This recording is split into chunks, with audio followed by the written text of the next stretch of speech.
haweeney si la yaab leh isaga furtay seegeeda.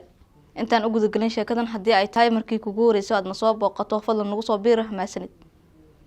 Haweeneydan iyo seegeeda oo isqabay muddo 10 sanadood ah ayaa isku furay sabab la yaab leh. Waxa uu ku raaxaystaa kalluumaysiga iyo dabaasha malayga. Waxa uu na siiyay mudnaan ka sareysa tan qoyskiisa uu siiyay.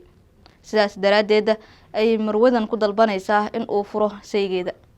Haweeneydan waxa ay sheegtay in ay ka noqotay la qabsiga uu la qabsaday seegeeda kalluumaysiga. Waxa ay na tilmaamtay in ay ku qasbanaatay in ay koriso labadeeda caruurta ah oo ay wada dhaleen iyada iyo seegeeda. Sidoo kalena ay dusha saarato mas'uuliyadda qoyska oo dhan. Dhowr jeer oo ay isku dayday in ay kala hadasho in uu wax ka bedelo dhaqankiisa ay isku mandhaafeen marwadan iyo seegeeda. Waxayna ugu dambeyn marwadan xal u aragtay in la furo ama ay kala tagaan labadooda. Inta arrinkan uusan ku dhamaanin kala tagga ayaa waxa soo farageliyay qoysaska ay ka dhasheen labadan qof ee isqaba ee uu muranku soo dhaxgalay. Waxayna gabadha ku adkeysatay in haddii ninkan uusan bedeleynin shaqada uu hayo ee kalluumaysiga ah oo ay ku nacday in uu furayo.